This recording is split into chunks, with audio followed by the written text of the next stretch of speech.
You're listening to the Ogden Outdoor Adventure Show, produced by the Banyan Collective. Find more mind-blowing podcasts at thebanyancollective.com and on iTunes. The Ogden Outdoor Adventure Show. Adventure for your ears. You haven't lived until you've heard the show Americans are talking about. The show that launches its listeners to the height of humanity. The audio hour that travels the landscape of adventure. The sound that comforts more than the clip of your first bolt.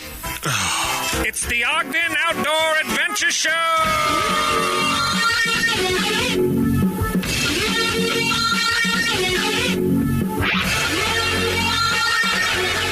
Where Outdoor Adventure summits the airwaves, it is the Ogden Outdoor Adventure Show. I'm your host, Brandon Long, on belay with you for the next half hour or so. Today we are at Windsurfer Beach. Got a little stand-up paddleboard session in. It's supposed to be our hiking series, but it's hot outside. It may have transitioned a little bit. We may have just made a sudden transition into stand-up paddleboarding series. It's technically still a trailhead. So this week we'll give you some on the docket and some news, of course. We do have Wojo Wojciechowski joining us from Mr. Goodyear's neighborhood. Also, three worth watchings, Julian Carr, Ludovico, who you should know, and Surf Colorado. Also a worth reading, some Discover gear, including something from Jack Daniels that I really think you're going to like, the best hiking shoes of 2016, and a new camera that I'm absolutely in love with. I mean, there's the Sonys, which are nice, but this new camera is going to blow everyone's minds, I have a feeling. And so for a cool like $7,000 or $8,000, it could be yours. So we'll tell you which one that is. A quote of the week and an outdoor jukebox. All this and more on episode 242, Windsurfer Beach. So let's charge.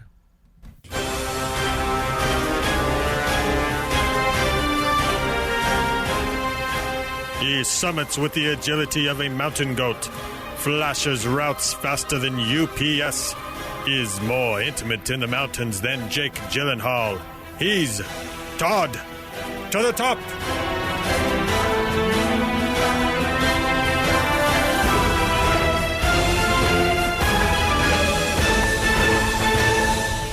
Todd to the top of the stand-up paddleboard today. Crushing. Yeah, no, it's so much fun. Yeah. Much. Started a little bit later but it wasn't too warm. You know, it was fine. It's weird because, and I admitted this on the way back in our round trip here, but it's kind of like when you go climbing and you forget your harness. We showed up. We did a lap around Windsurfer Beach, and then we opened the back of the van here, and we're gonna get the stand-up paddleboards out, and realized Brandon here, myself in third person, because that's the only way I can explain it. Forgot the paddles. Straight up forgot the paddles. So we were just gonna we're gonna stand up and paddle with our hands or something. We're just it's just not gonna work out yet. So we made a little round trip back to Ogden and picked up the paddles. 40 minutes later, we were all in the water. Probably more like 50 minutes later, we were all in the water. But good news is the van's still parked in the shade here, so that's good. We got our spot on the road. That feels good. I feel good. Yeah, you look good. Got a little wet. Oh, yeah. Yep, got a little wet. We got our summer looks. Right, yeah. The beard is trim. It's gone. My hair is gone. No more man bun. There's no man bun and no beard. What's left? I know. It's summer. That's the only way to explain it. So I do have a couple of new on the dockets. I want to let everyone know that I discovered this week. One of them is H3O. What? So a 3-event race that allows you to choose or skip events. So it's stand-up paddleboarding, and it says provided, meaning I haven't dug into this, so I wonder if they're renting stand-up paddleboards for you. There's distances of 0, like you don't have to participate if you don't want to, 100, 300, and 600 yards. There's swimming. You could skip if you want. Distances of 0, 50, 150, and 250 yards. And then kayaking, which they say is also provided. This is all at Bear Lake. Takes place on August 13th. And it's a paddleboarding, swimming, and kayaking race. They call it the H3O Ready, Set, Row. So this Rut-row. Anyway, it sounds like a blast. So if you're looking for a fun, different race to test your skills, or one that maybe you think you could win, because it's a different. It's unique. It's paddling mixed with a little bit of swimming. So if you think you'd win that, it's at Bear Lake. I don't know if you'd win anything if they're giving away like a Attaboys or what. But that's coming up August 13th. That's a new one I saw. And then coming up just around the corner on Monday, June 27th and June 28th, She Shreds Co. Wakeboard Clinics. They're doing one on Monday and Tuesday, wakeboard clinics. Just go to sheshreds.co for more information on those two events. Now let's tell you what's going on this weekend. Tonight, Ogden Twilight, Neon Indian. Hey, you went last week, John, right? We did. Yeah. Who played? I don't remember. It awesome, must have been awesome. Yeah. It was the lead singer. She's a girl. Oh, Wild Bell? Yeah. Right? Yeah. Yes. Very good. Yeah. What's the age? Were you the oldest person there? I might have been the second oldest. Second Rick oldest. Danger was there from Pepsi. Okay, so second oldest. Second oldest. Yeah, but he was working. That's true. he had legitimate work reasons to be there. Weaver Outdoor Program Wild Iris Rock Climbing Trip is June 24th through the 26th. It's coming up like, what's today, the 23rd? Like tomorrow. So I don't know if you can still get in on that, but I know they had a couple spots left. It'd be a blast to do. So give them a call, Weber State University Outdoor Program. It's open to the public. Also on the 24th is their Weber State University Outdoor Program is doing a Weber River inflatable kayak. And when I worked there, the inflatable kayaks, they were hard to keep in stock because they were always going out consistently. This is before they carried any stand-up paddleboards up there. So they were always going out. I'm assuming they still are because they're a blast. We saw some today up at Pineview. Couple was on a dually, a double-seater. Some people call those divorce boats, but they seem to be paddling quite nicely together. But when I was there, they had two-seaters or. Are you even paddling back there? Yeah. Are you even paddling? Feels like I'm doing all the damn work. Conversation never happens, ever. Yeah, and on the the right arcades. side. On the right side. You're on the right. Damn it. You're on the right. Okay. Well, we sold those inflatables well. June 25th meetup. That's the meetup that the Weaver Pathways is involved with. It has an extraordinarily extra long name. So if you find it, save it in your tabs because I can never remember the name of it. But they're doing a Wolf Creek Canyon Trail weed whack. So it's above Wolf Creek at 8:30 a.m. in the morning. If you feel like doing some weed whacking on June 25th, you can do that. Do they provide the whackers or do you bring those? You might just need to bring your own whacker. I don't know. It's self-whacking only. So you do bring BYOW. I don't know who's heading that up because I know Rod Kramer. He's out of town. Maybe he's going to be back by then. I'm sure he would bring a whacker or he'd whack it for you. He's got some extra. Yeah. Also, June 25th, Slip and Soar, world's steepest slip and slide party at the Utah Olympic Park. Go watch people nearly die. That sounds like fun, though. And, hey, you mentioned to me, I didn't know, it's the Utah Arts Festival right now in Salt Lake. So tonight's the kickoff. Today through whenever. Yeah, that's a blast. Coming off of Ogden's Arts Festival where... Get a little arts on tonight. I'm going to go down. I think I'm going to go from like 9 to 11. Yeah? I'm going to do the last couple hours. Yeah, that's when the best bands play, I hear. I think so. Ogden Farmers Market kicks off also this weekend and goes every Saturday through September. That's a morning thing. If you head there around 3 o'clock, they're wrapped up. I think you got to be there before 1. And then Sunday, Snow Basin, Blues Brews, and Barbecue. That's always one of my favorites. This weekend is Band of Heathens. And then, as we mentioned, next week, Monday and Tuesday, sheshreds.co, wakeboard series or clinics. Snow Basin's well into their midweek race series now. The next Ogden Twilight. And then on July 1st, we have Symphony Under the Stars at Snow Basin. July 8th and 9th is the Wildflower Trail Fest. And then there's another meetup. And John said that Buse is getting quite a bit overgrown, right? Yeah, it's, I'm not super tall, but those weeds are taller than me. It's bad. Those are some 5'6" weeds. It's tall. You've got to be at least 5'9". Yeah, I'm at least 5'9", and I'm like 69.5 inches. Yeah. It's taller than John Stockton, we'll say that. Yeah, you're right. Girth.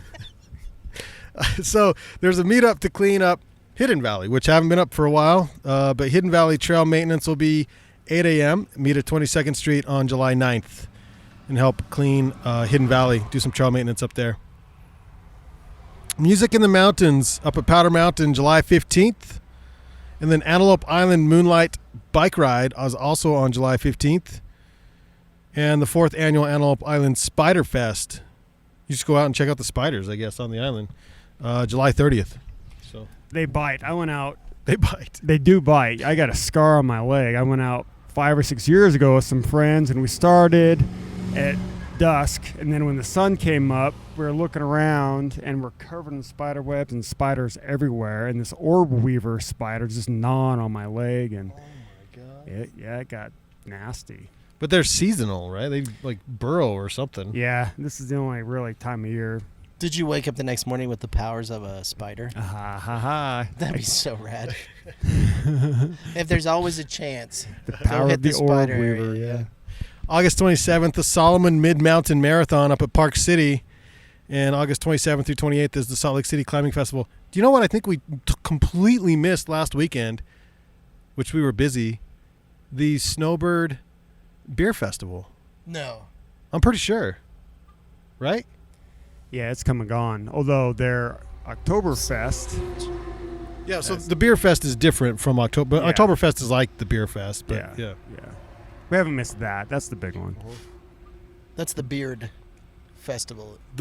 We missed, so I think it was about that this time last year we did the beard thing down there. These years, they just fly They by. fly by. And then Ragnar Trail Tetons, Wyoming, Grand Targhee Ski Resort, September 9th through the 10th. Get your Ragnar teams. I don't know, maybe it's sold out. Who knows? That stuff sells out well in advance. It's not until September. But yeah, be ready.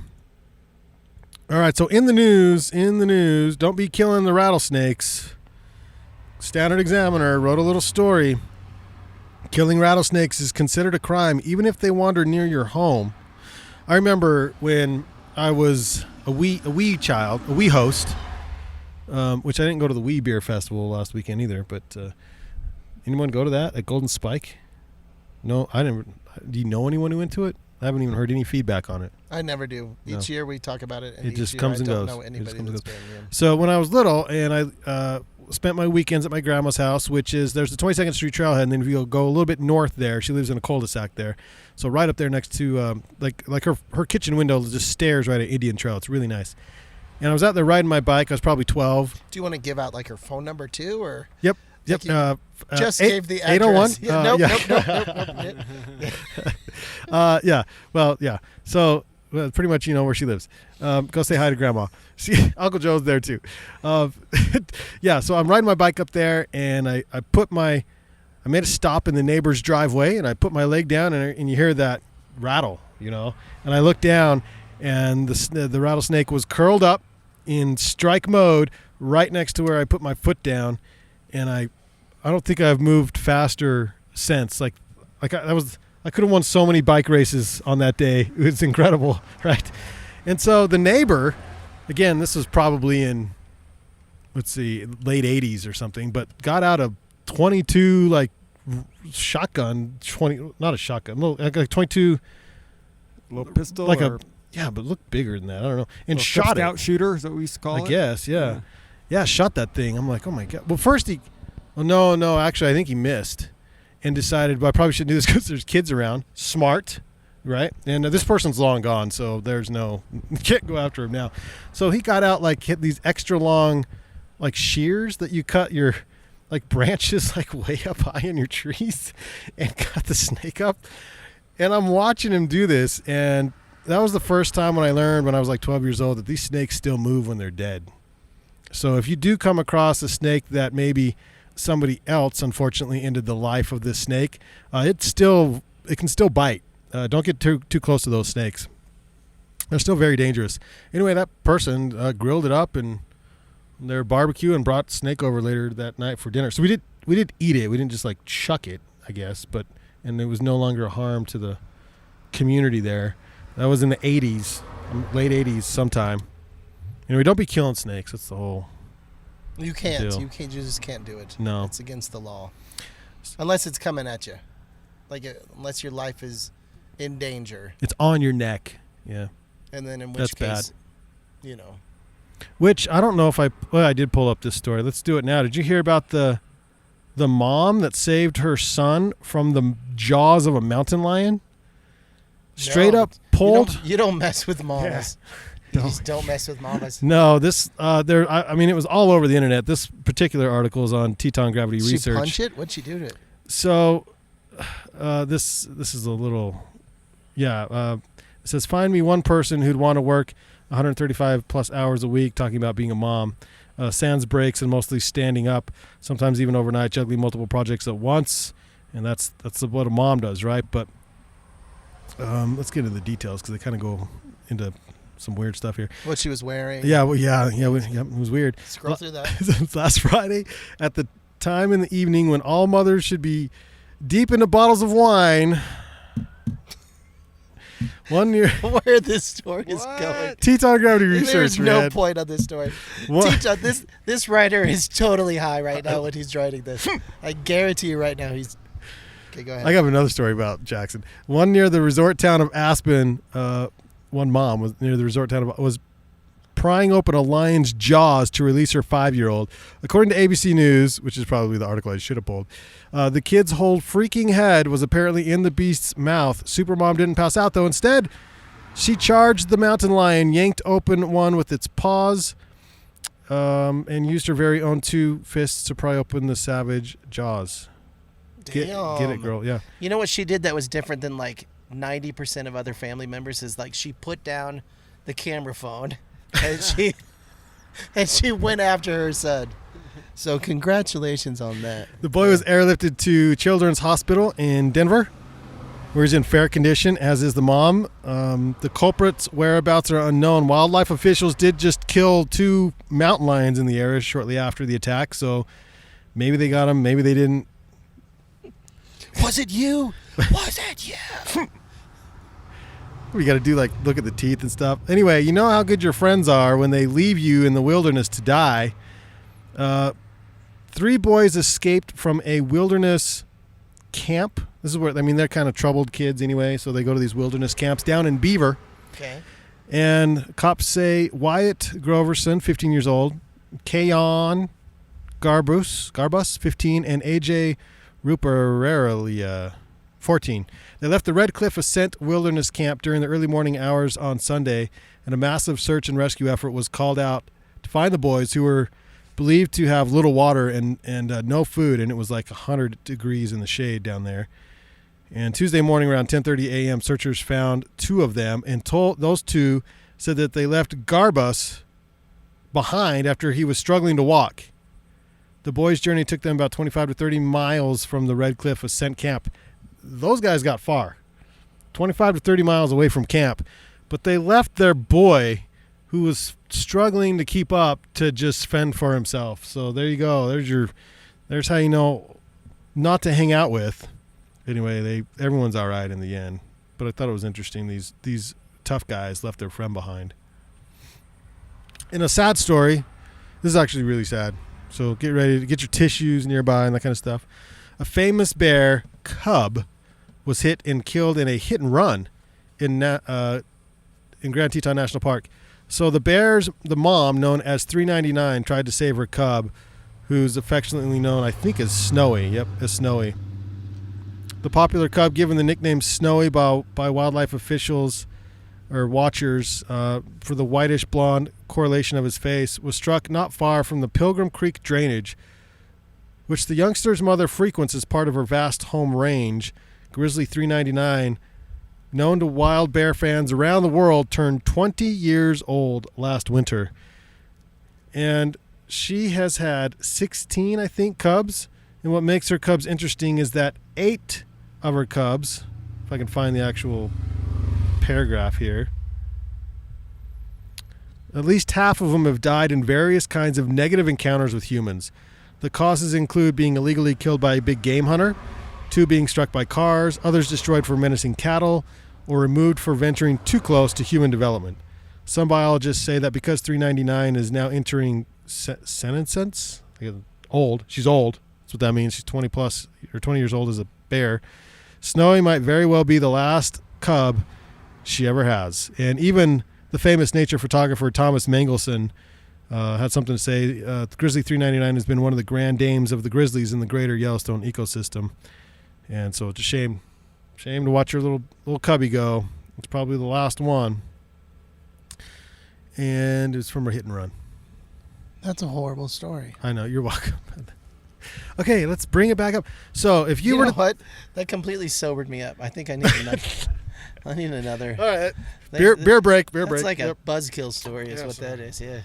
Slow down when you're driving through the national parks.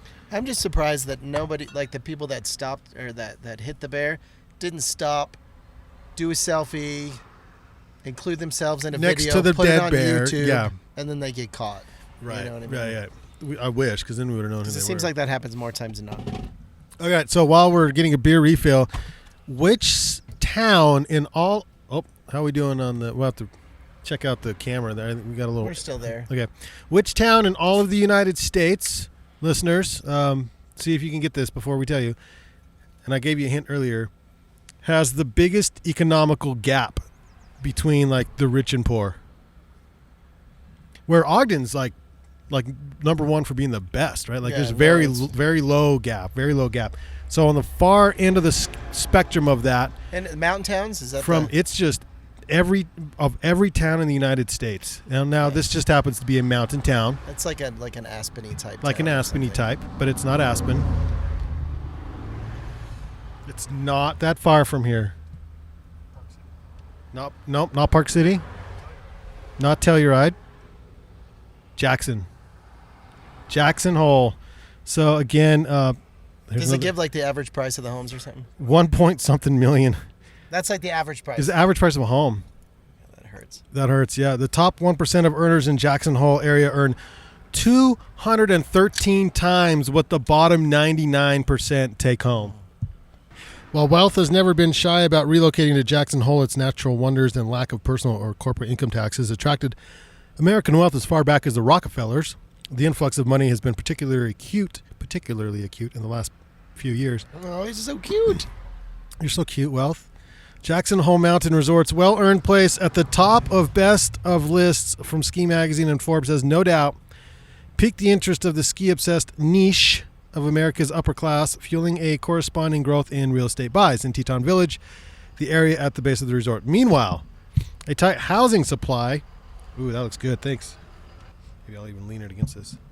Meanwhile, a tight housing supply with next to no opportunities for new inventory and, perhaps even more of an issue, the extremely high cost of buying and building a home in the area means that the single stalwart of financial independence, which is home ownership, is out of reach for the majority of the town's middle class. A quick search on Zillow, which has its own issues, but that's another story, finds just a few condos available, all under 700 square feet for... how many square feet's your little pad? Do you know? Like a dozen. This is $300,000.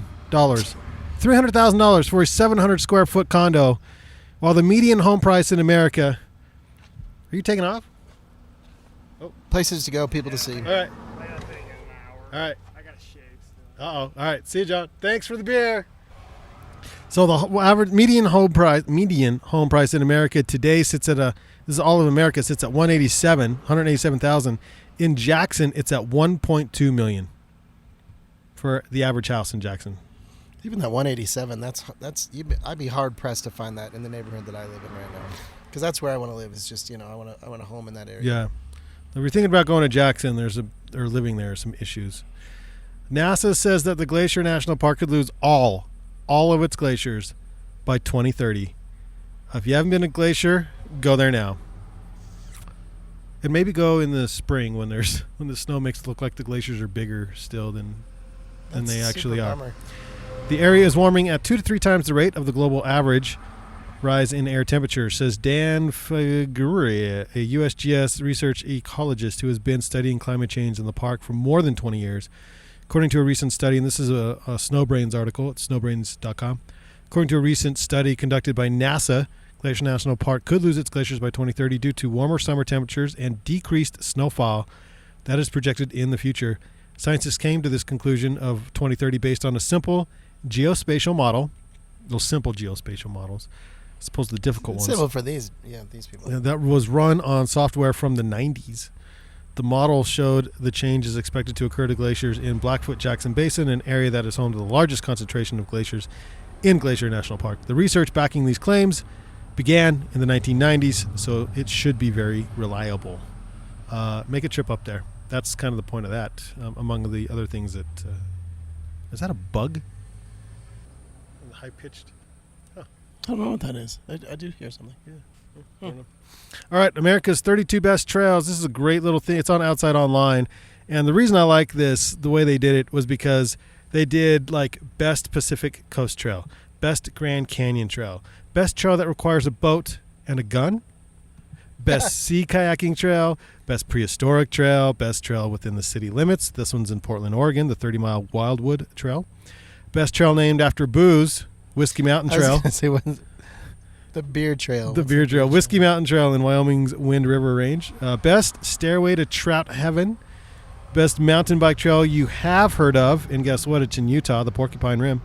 Oh, there it went away. Whatever that was. Best mountain bike trail you haven't heard of is North Dakota's Rugged Badlands, the 136-mile Mahadaha Trail. We're like right on the road here. That was a cement truck.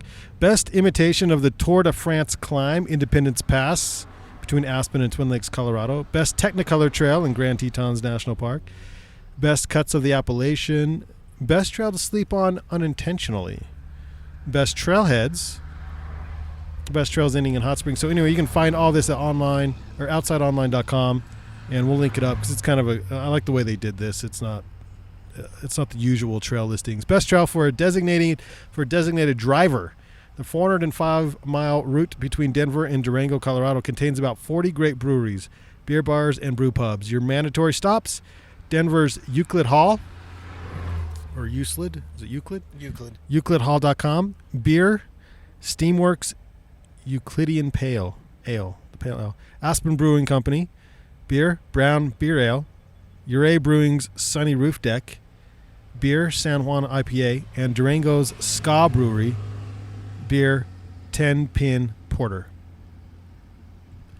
We just need to go do that one trail.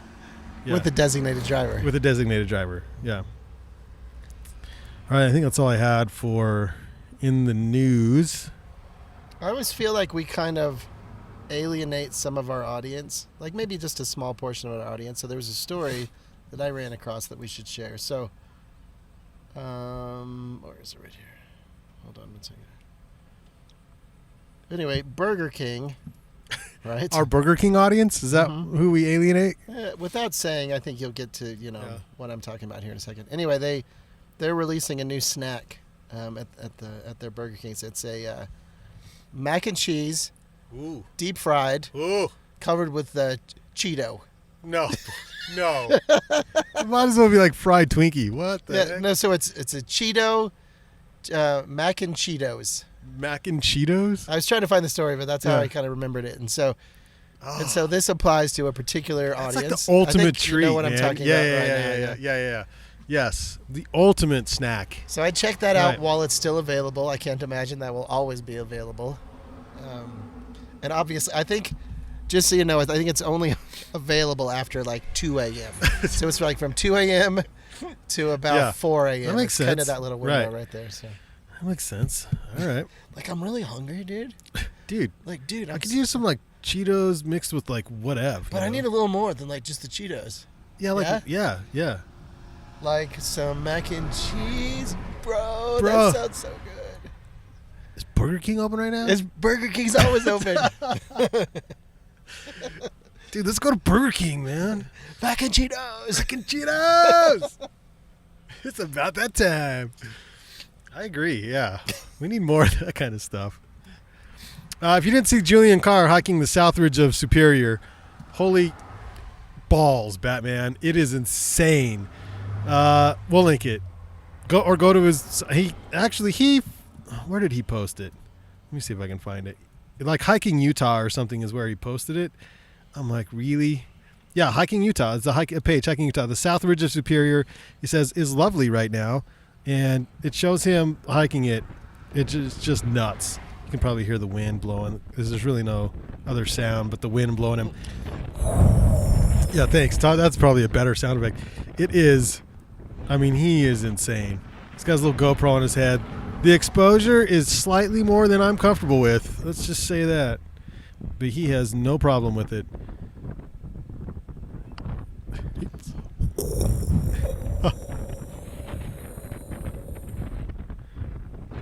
Oh man, yeah, he's crushing it. All right, well that looks awesome.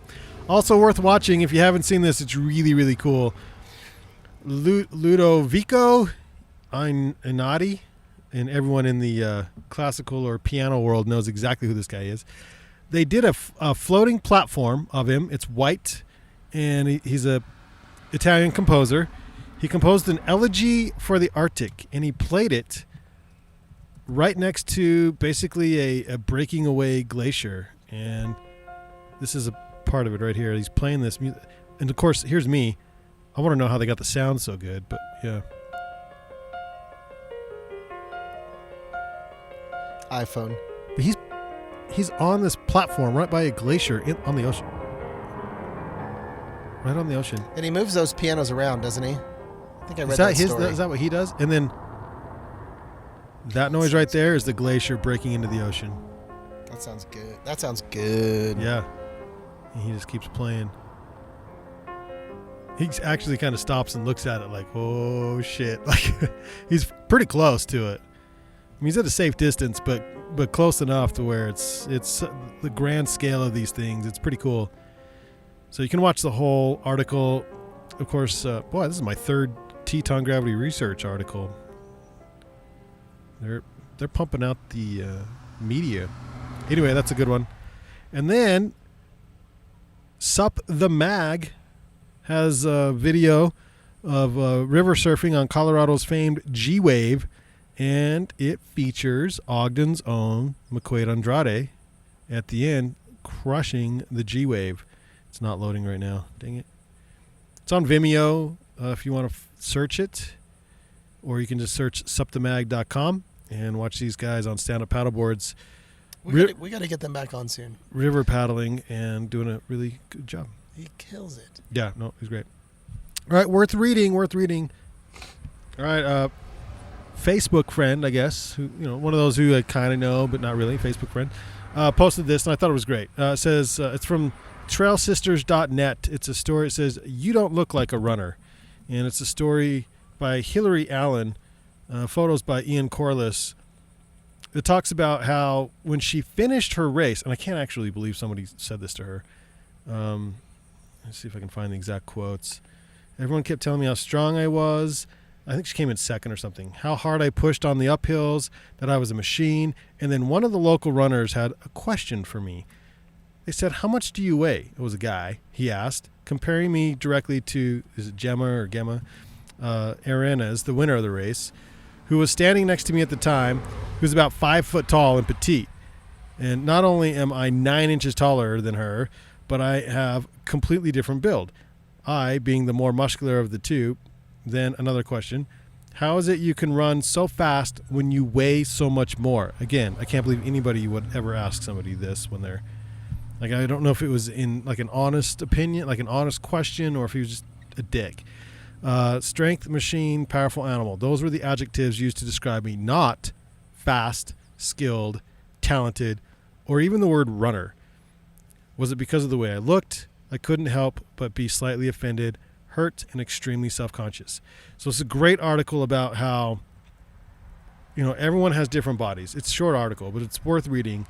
And what makes you a runner is if you just go out and run. It doesn't matter your body type.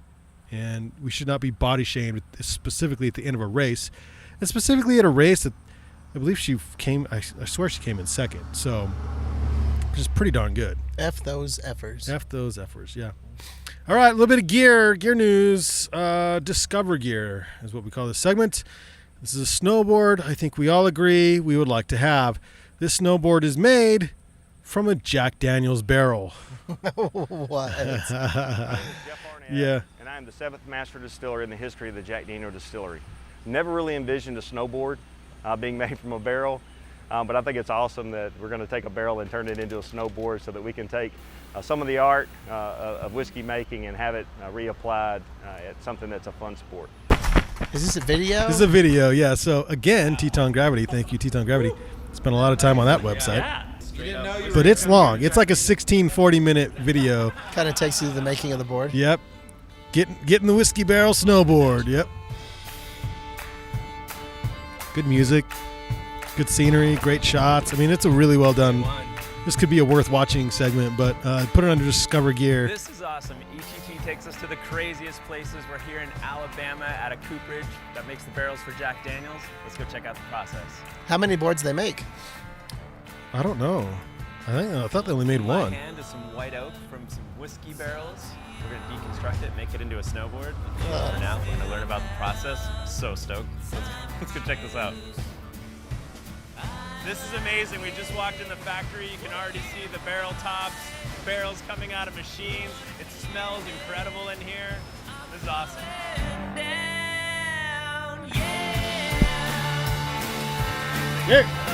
I want to watch this. This is good. Yeah. Oh, there you go. Yeah, really cool. So every third Thursday, I think, is like a blog or something. I'm not sure what this is. Maybe it's a Teton Gravity Research segment. I'm not even sure. But for those who do not know, it's Signal Snowboard's monthly web series. Oh, how cool is that? Where founder Dave Lee unleashes his creativity on the world of board design. His snowboard builds have run the gamut from candy boards to ones that shoot paintballs. Lee has really become the Willy Wonka of ridiculous snowboards.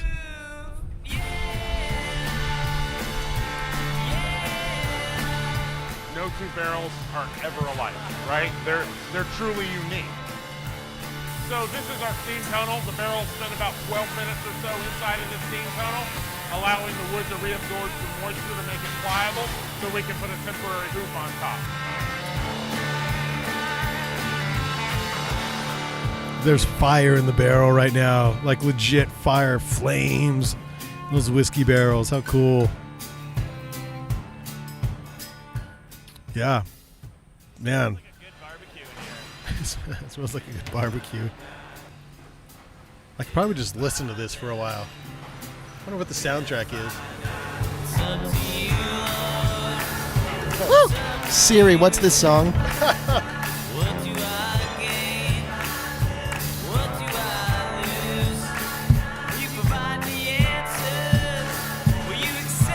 What's this song?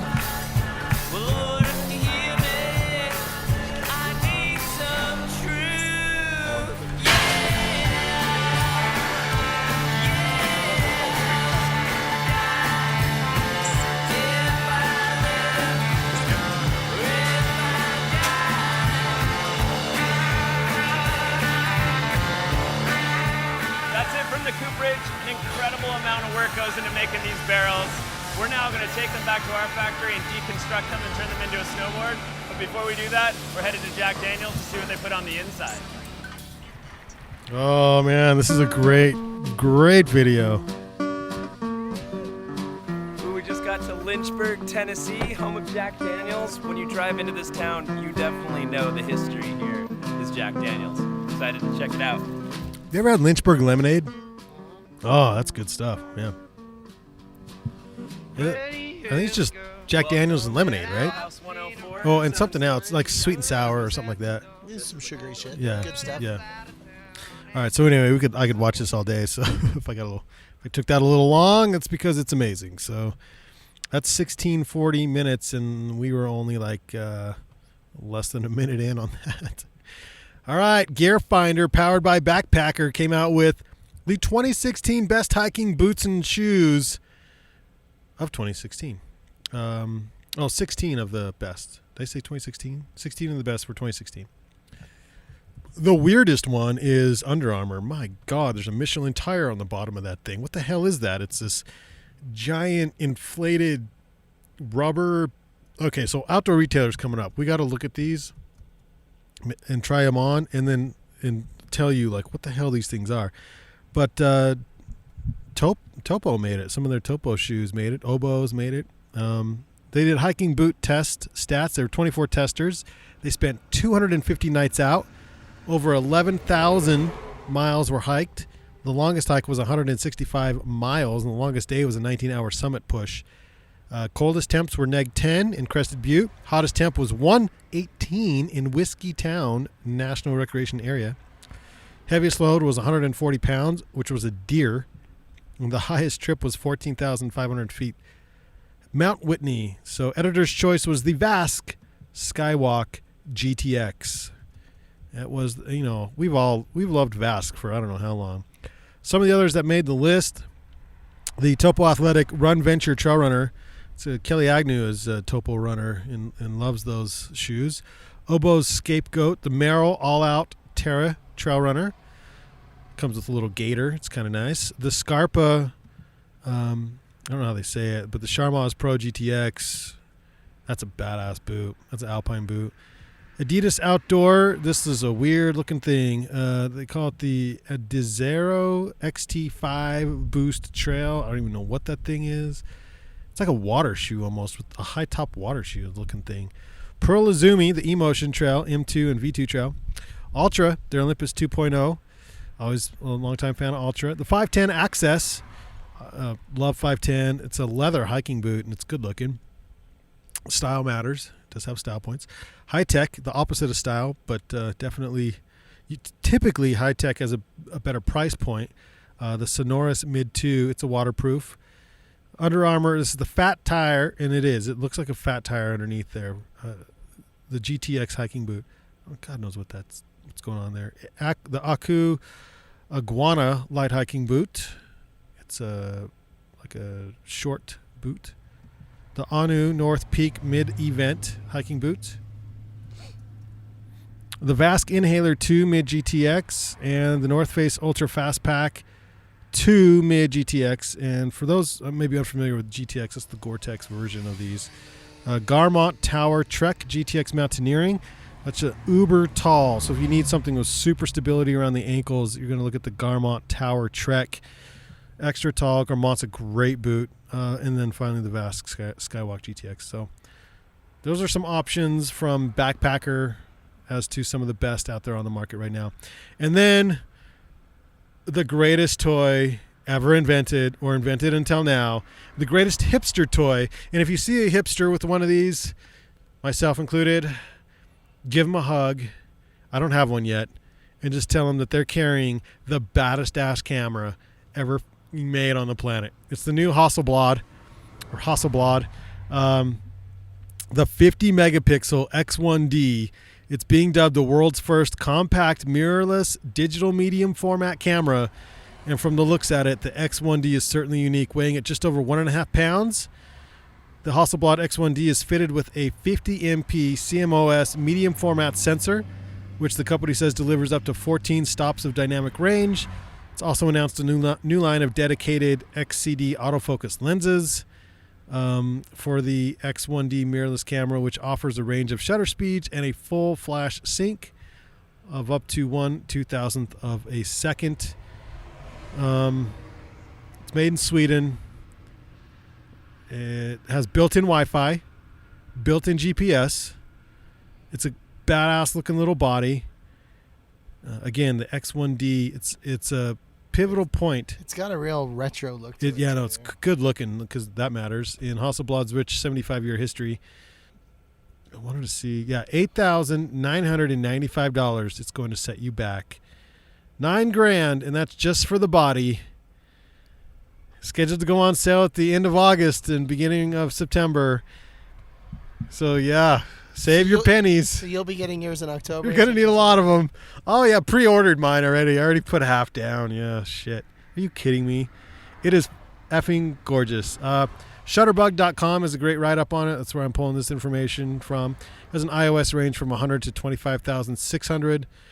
Wide range of shutter speeds from 60 minutes to 1/2000th of a second with full flash synchronization.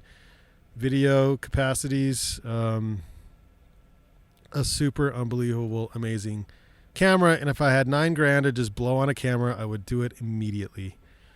FYI. It's good looking too, right? Like that matters. That counts for something. It's a rad kid camera. All right, my friends, that is all we have for this week. Please tell us what you want us to talk about, or if you find anything in the news you want us to cover, or any events you have coming up, hit us on Twitter at Ogden Adventure or at Banyan Collective or hashtag the Banyan. You know what? How I find a lot of these events is people just tag Ogden Adventure in their Instagram posts, and that works too. So that helps. Quote of the week.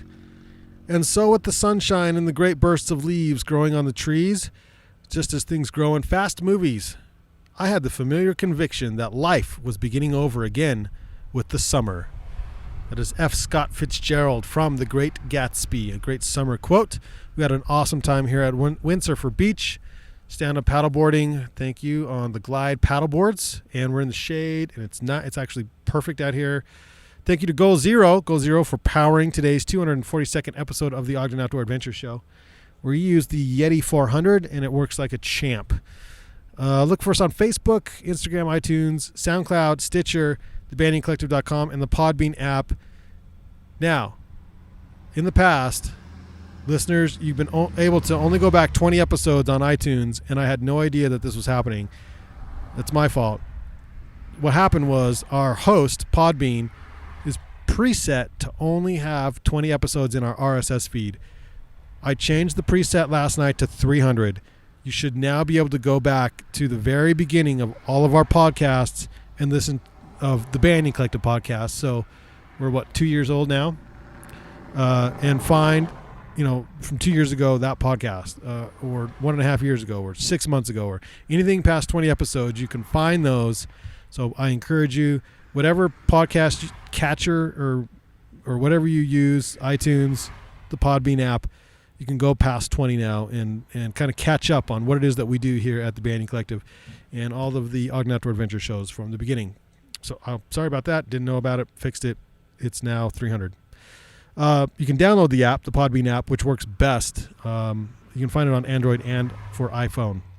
Chat with us on Twitter at Ogden Adventure, as mentioned, and at Banyan Podcast. This week's Outdoor Jukebox is a little ditty called On the Run by Bride and Groom. Let me get it rolling here. I love this song. Here we go. Jean Muir would say, the mountains are calling and we must go.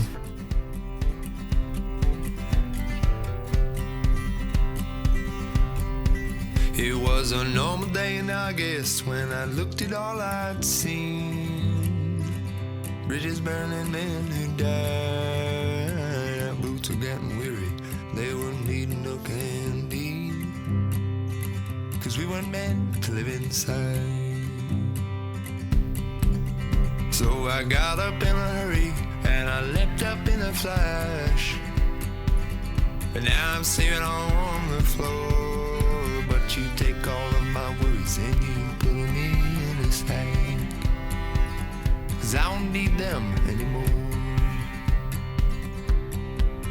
I know I'm young, I know I'm dying, but I'm still dumb, so I'll keep trying.